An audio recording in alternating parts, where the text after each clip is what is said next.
You know what I'm talking about? It's the lived experience zone coming at you one more time. Like I told y'all, I told y'all, I gonna learn you up in here. I told you I was gonna learn you up in here. Coming at you today. Like I say, this is the day that the Lord has made. I will rejoice and be glad in it. I want to just be grateful for the day. Woke up this morning. Today was a beautiful day. Get an opportunity to chop it up with my boy today. You know what I'm saying? So this is a bit surreal for me. You know what I mean? It's like a dream in the making. This is real epic. You know what I'm saying? It's very rare. You get an opportunity to really like talk to somebody that's been down a path that shows some success, not some success, shows success on so many levels. So it's an honor and a pleasure to be shooting this first episode with my boy Nelson Soo in the house right now. I'm gonna let him talk to y'all a little bit about what his journey looked like and what it is that he's doing. So I thank y'all for tuning in. You know what I'm saying? We're gonna go on this journey, take a ride with your boy. You know what I'm talking about? So without further ado, I'm gonna let Nelson introduce himself to y'all real quick. All right, hello everyone. I'm Nelson Soo. So I've known Anthony for about 4 or 5 years now. He's a really good friend of mine and glad to be here. Thanks for having me. Thanks for coming on. Thanks for coming on. Like I know a lot about Nelson. Nelson know a lot about me, but I'm gonna let y'all get a good bar of what's going on. So to start this off, I'm just like I told y'all, this ain't scripted. This is two real persons just sitting here just chopping it up. So where are you right now in your life, like Nelson? What are you doing? Like where you at, like working wise, or just anything you want to talk about with like that? Okay, well, right now in my life, so I'm a regional sales manager for a microelectronics company. And what I do is I'm in technical sales and I find solutions for semiconductor microchips. I work with a lot of companies here in the US, more on the defense industrial base side. So you can think of like the Northrop Grumman's, the Boeing's, the Lockheed Martin's, the Raytheon's of the world. And so what I do is I work with them for either next generation type of systems or legacy systems. And these systems go into satellites. They could be in missiles. They can also be in radar systems, etc. But with my prior military experience, I really choose to work with US based customers in the defense DoD space. Nice. Now he just said a whole lot of stuff. I'm gonna be honest with y'all. I don't even know what he talking about, but he know about what he talking about. He know what he talking about. A lot of y'all know what he talking about. So if you know what he talking about something that you understand. You most definitely want to hear how he got there because that's what we do in the lived experience zone. Like we want to talk about people that's out here shining that you might see on your everyday path, and you might be wondering, like, damn, I wonder how he got right there, or how he like dealing with that, or just what that path looked like. You know what I mean? Resiliency is real. So Nelson just told you a lot about what he's doing. You know what I'm saying? He more shout out, you know what I'm saying, to US based companies he working with and keeping it live and true to that. So tell me a little bit about how you got there because I'm pretty sure there was a path to you getting there. Like tell us a little bit about your lived experience and how you got there. Okay, so in high school, I was always looking at what are my gifts, and I was off the charts in math. And so I was really good with math, and I was like, okay, this is the gift the Lord gave me. How am I going to use this? And I didn't grow up in a affluent family. My parents were divorced. We didn't grow up with a lot of money, so I was looking to the future and looking towards finances. And I was like, well, what gifts am I going to use so I can sustain myself and succeed financially? And math always stuck out to me because it was something that was easy for me when it was hard for a lot of other people.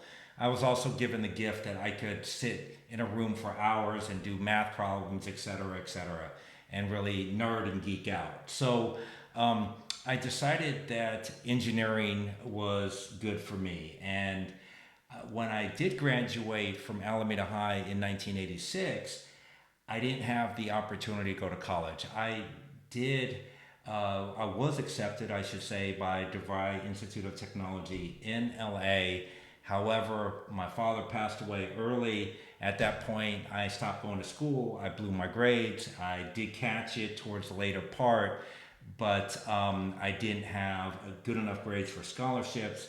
And so my mom, being a single mother, she Okay. had $700 for me to go to college. So Mm. at that point, I decided to go into the Army for 3 years. I spent 3 years in Fort Bliss, Texas, which is El Paso.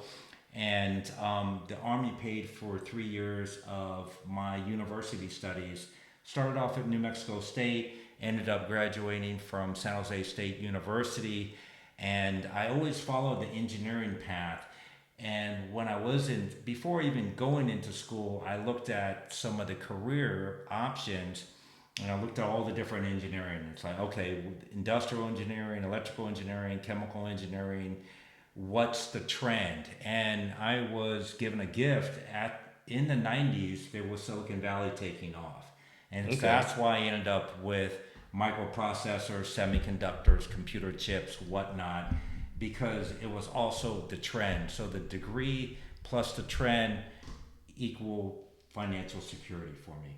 Okay, okay, okay. You said a whole lot. Since the pap, school, sorry about your pops passing. I know that's got to be hard to deal with as a kid and trying to find a way. Mom's trust though. Like, a lot of people talk about single parent households, and how that pans out. And a lot of people, what I'm saying, try to figure out like how do other people make it through those adversities.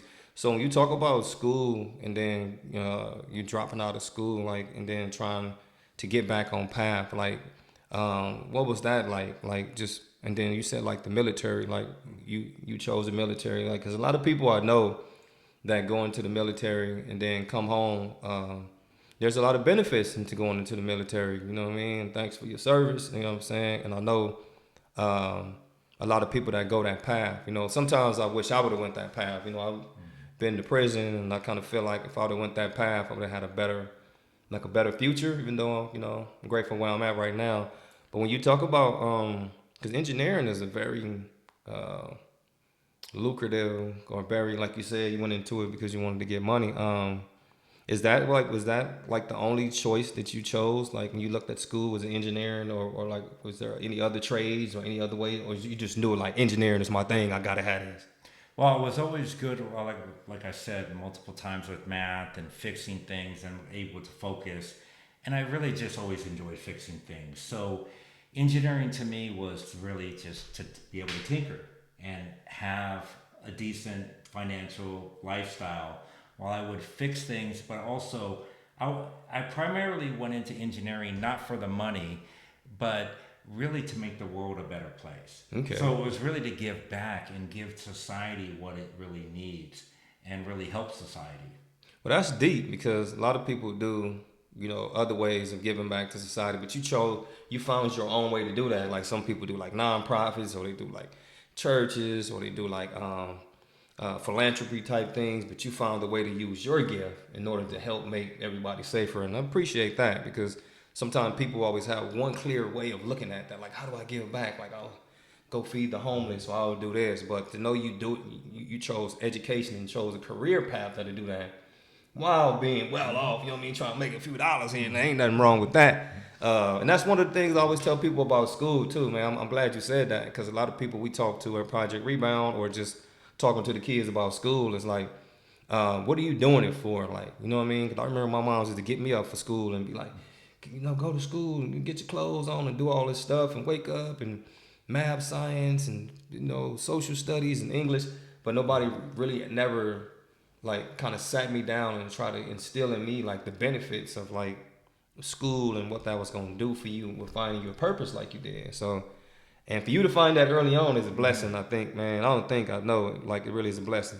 So, when you talk about going into the military, as you talked about, like, how was that? Like, going into the military and then coming home? Because I've been in a lot of spaces where people say, like, the veterans ain't treated this way or they don't have action like this. And then, so how was that for you coming home after being in the military?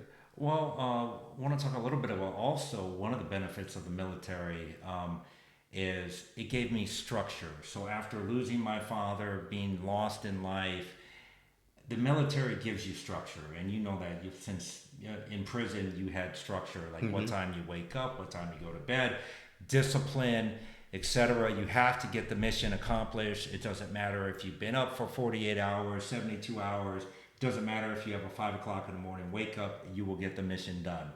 And now coming home was really good because when my first semester at New Mexico State, I had 6 classes. It's semester based, and I had 3 A's and 3 A pluses. Wow. So if so, the younger kids were all partying, and I was like, well, I just sacrificed 3 years of sleeping in the desert to get here, so I'm not playing. And you still do that. You still do that. You ready to go party? You knocking it out somewhere, man.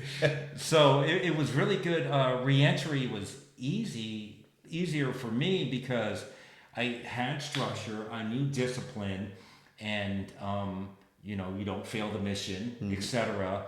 And it was good from a standpoint where okay, I got used to not needing much sleep and not being soft, right? So the hard times make you hard, the good times make you soft. So it really taught me how to go the extra mile no matter what. Okay. Failure is not an option. Okay. So when you in the military paid for school, so and you took classes, you said, is that where you got your degree from, New Mexico State, or you took classes there? I took 2 years at New Mexico State.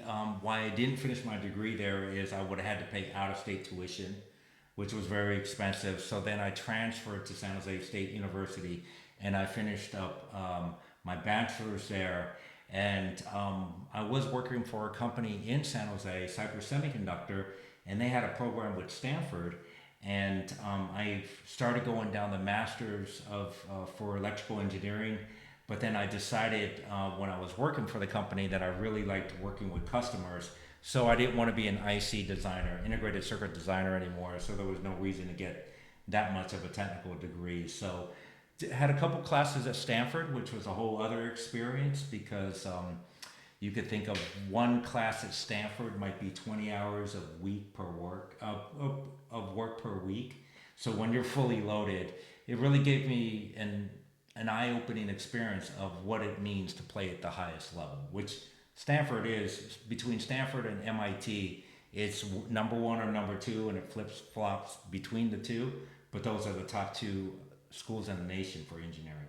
Nice, nice. Yeah, you said a whole lot too. Again, I'm rolling with you because I'm thinking like a lot of people in today's society, like they take a lot of master levels, and everybody has this idea like I need a master's degree or I gotta get to a PhD or a doctorate program. And you found a way with your bachelor's degree to make that work. You know what I mean? To find a way to make that hustle work with that, which is very good to do. And I commend you for that. And then you say you had, I know you did say San Jose State. I don't know how I mixed that and took you all the way back to Mexico State. So then, how was that? Like, when you finally got out of school and found a job, like career based, and then you, how's that working out right now? So you went from graduating, getting a degree, and now you're working right now, doing some of the same line of work. Like in between all of that and where you are right now, has there ever been any like adversities or anything, resiliency that you had to deal with through that? I know we just came out of like a COVID era, a lot of stuff going on. How have you maintained that same flow throughout all these years? I've had some challenges, and with my industry, there was offshoring in the 90s and 2000s, and that's when some of my customers that I was working with, even in San Diego, like Motorola San Diego, the design team, hundreds of people, they shut their doors and they moved the design team to Taiwan. And that's just one example, but there was a lot of challenges back in the 90s and 2000s when the offshoring to China, well, basically all parts of Asia, could be Singapore, Malaysia, it could be the Philippines, it could be China. That was very tough for my industry, and that's when I decided that I still want to work with customers in the U.S., and that's when I'm going to focus in on the defense industrial base because also I'm former military, and I want to work with customers that are local. I've done it before working with customers in Asia or your production lines are in Asia, but I decided that wasn't for me. So I recognized the trend, right? So we see many trends in our lifetimes, and the offshoring trend was a very difficult one. There was a lot of layoffs for some of the companies I worked for. I remember one company I survived 9 rounds of layoffs, but I didn't survive number 10, and I was laid off in the middle of the financial crisis, and it was very tough. So there is adversity. We're going to find adversity sometimes every day. We're going to find it in different careers. Trends could happen. AI could take a lot of people's jobs, right? So we have to look at the trends. We have to be resilient. We have to look at the value that we bring. And that goes for you and everyone else out there, when you have to see what your value is, because things do change and you have to stay nimble. And sometimes what we want to do, it's in our comfort zone to put our head down and just work. I'm going to work my way through it. But if you're fighting a trend, it's very difficult to do that. So I would say just be aware, and also just, really be flexible, and also don't spend every penny you make. Yeah, he always tell me that, y'all. Like, put something up, put something up. I'll be like, man, I've been gone a long time, man. I've been 22 years in the field. Let me buy this, man. Let me go get this car. He like, man, you better get you a house, man. You better get you some property, boy. You better stop playing. I'll be trying to listen to him, y'all. I'm a little knucklehead, but you know what I'm saying. Yeah, thanks for sharing that. I want to take you back just a little bit, and then want to just talk about like school a little bit. Like when you were going through school and trying to get your bachelor's degrees, like can you talk about like some of the challenges, or maybe talk about a time when you really felt like, you know what, I don't really want to do this no more? Or have you ever felt that when you was doing school? Was there ever a point where it's just, I don't know, because you say you got 2 A's and 2 A pluses, so I don't know if you even had no school universities.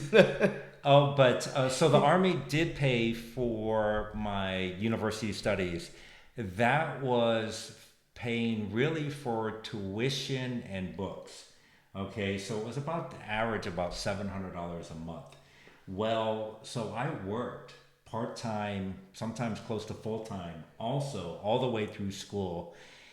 And I remember it was difficult because, especially the Tuesday and Thursday classes that started, I think it was at 7:10 in the morning. You go to about 11:30. After that, you come home, you eat real quick. You go to work for about 5 hours, part-time job. You come back home. You stop off at 7-Eleven and you get a big gulp of coffee, and you stay up pretty much till 1 or 2 o'clock in the morning. And Wait a minute, hold on. And then refresh, repeat. Hold on. You said 7-Eleven, so this was like in what, 80? 90s. 90 what? It was in the 90s, like 92, 94, 96, yeah. Okay. Because he said 7-Eleven, because I know them 7-Elevens was very, like, probably wasn't that many as it is right now. Right. But they were 70. Okay, so big gulp of coffee. Go to sleep at about 1 or 2 o'clock in the morning, and sometimes wake up at 6, 7 o'clock and do it all again.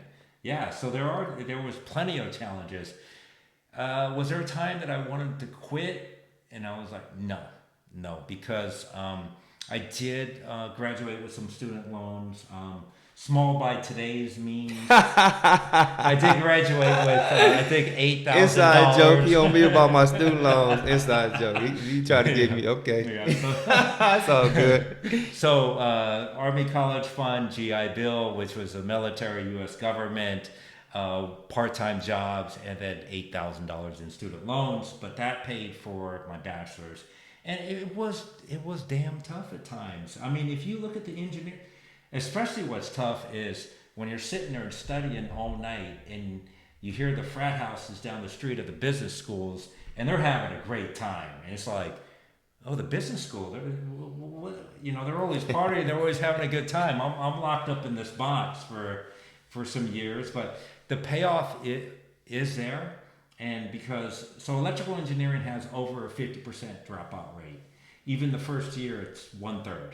Okay. So it's one of the toughest degrees to get. And that's what I signed up for, and that's what I knew it was, and that's why that is one of the reasons I wanted to get it, because I needed to I felt I needed to separate myself from the masses so I could make money and sustain myself. So I Mm. did pick one of the hardest degrees you could ever get. Okay, so you felt that that one was gonna do it. Like you were already like this, the one gonna get me, gonna separate that. Like from Yes. okay, nice, nice. Yes. That's really big because I think a lot of people go to school nowadays. I can't speak for everybody. I think it's just traditional. Like people who have kids, like, oh, you're gonna go to college, you're gonna do this. But I think, more and more and more people, that's why a lot of times they say people graduate with degrees they don't even use. And it's like, what are you doing with that? Like, what are you gonna do with that? And that's why every time I talk to somebody and they tell me they like getting a degree in something, they're going to college or something, I'm always like, blah blah blah. Okay, so now what you gonna do with that? And Mm-hmm. usually people like stop and like, oh, I didn't think about that. And it's like, wait a minute, you wasting, like, don't waste valuable time if you don't know what you, the energy you putting into something, what you gonna do with it once you finish it. You Mm-hmm. finish with that. So that's something I've been really big on, and I can say honestly, I'm probably like bad at that because coming home and then doing school and then trying to find. I think it was just those small accomplishments for me, like having something under my belt positive, like, oh, I accomplished this, and then letting that build. Now I'm very humbled by, and a little bit of pride in there that I like stuck it out because it been times where I didn't. So that's why I asked you that, just to shed a little light on that. Um, yeah. So what's new? What's new? With you where you are right now. Like what's, what I mean? What do the future hold for? We heard a little bit about what you're doing right now. We heard a little bit about like your path on how you got there. We heard a little bit about the middle part, the Mm-hmm. military, the school, a little bit of struggles here and there. Like what's next for Nelson Soo? Like what can we look forward to right now for you moving forward? Something you want to tell the audience about, or maybe, you know what I mean? Because I don't know, they might want you to come back and elaborate a little bit. Acceleration. Okay, what does that mean for me? So I went through a tough time. Unfortunately, I did get separated and divorced from my former wife back in 2016, 2017.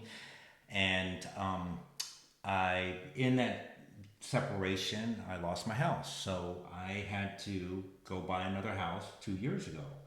And you know this, it was very financially straining because the prices now for homes are very expensive, especially in the great state of California, especially in the beautiful city of San Diego. San Diego. Right.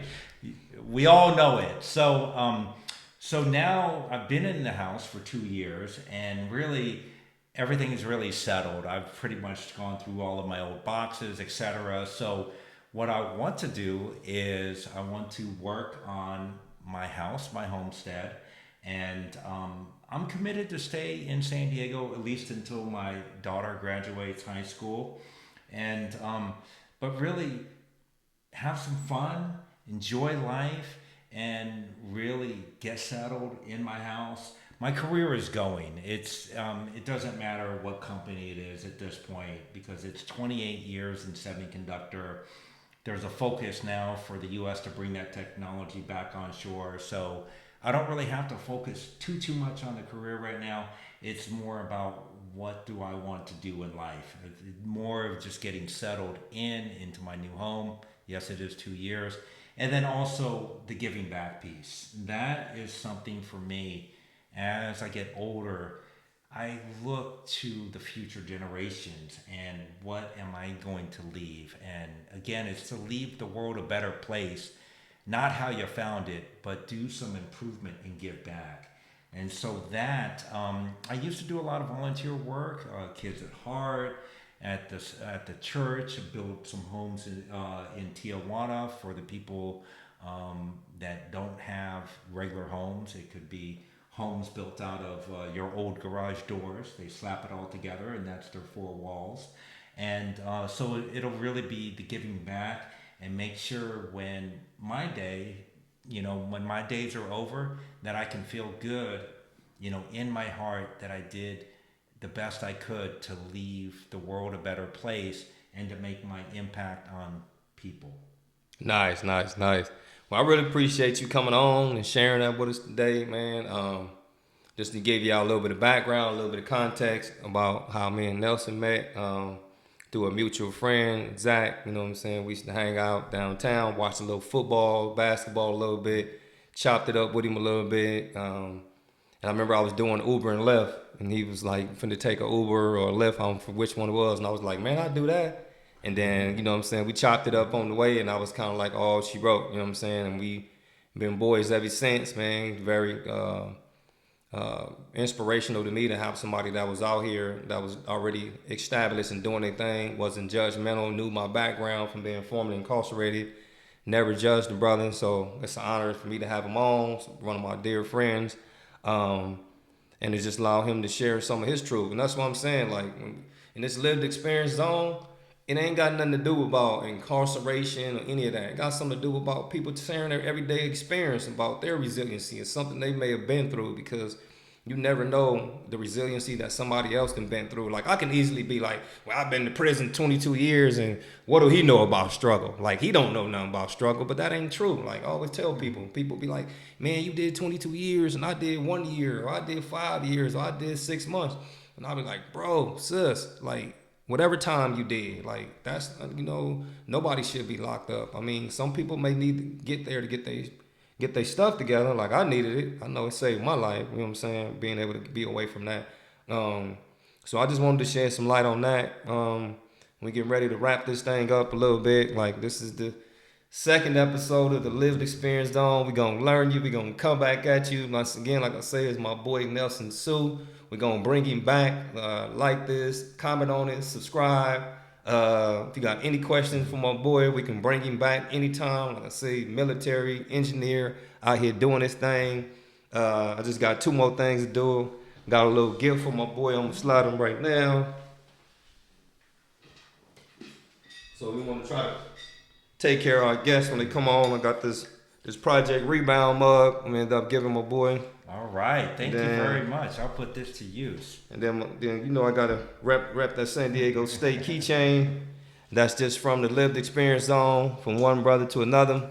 So if there's anything you can leave our guests with today, man, something inspirational or some type of quote or some type of saying or anything that you can bless them with, man, it's your time. Like to say, this the Lived Experience Zone. Give the people the mic. So I'm gonna give my boy the mic and let him close us out with something. Okay, well, in life, there's always going to be ups and downs, and I know what it means to be in a dark place, and it will get better.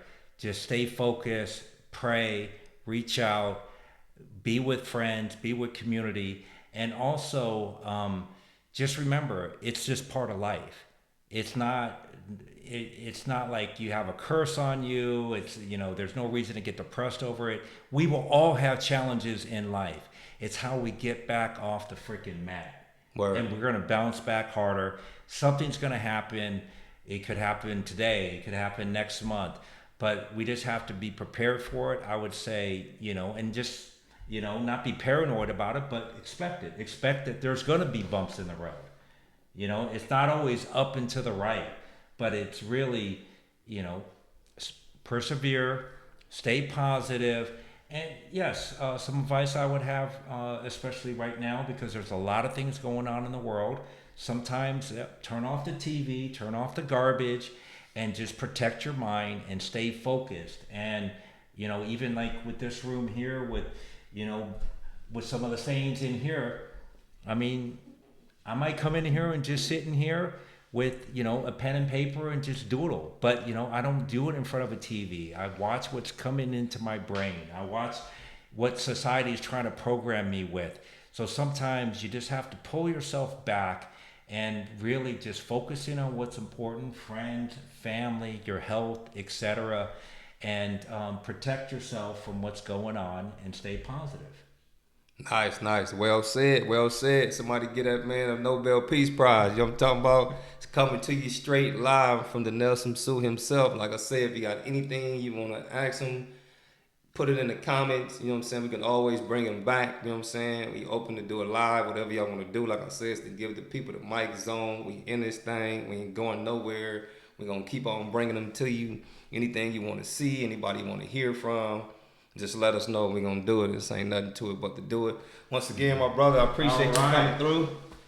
Hollering at Thanks for having me. Hollering at us. Thanks for all of you. Appreciate it. Yes, reach out if you have any questions. Till whatnot. My Oh, bad. go ahead. No, give the people the mic zone. You got something else to say? Like, let the man speak, Yeah. y'all. Any questions? Anything you want to know more, or anything I can help with? I'm here. So would love to meet some of you as well too, and hear your experiences because I'm sure I could learn from you as well. Nice, nice, nice. Okay. We're gonna let y'all go. We can hit our mark, and we're gonna look forward to the next episode. And I say, check this one out. Peace. All right. Thank you.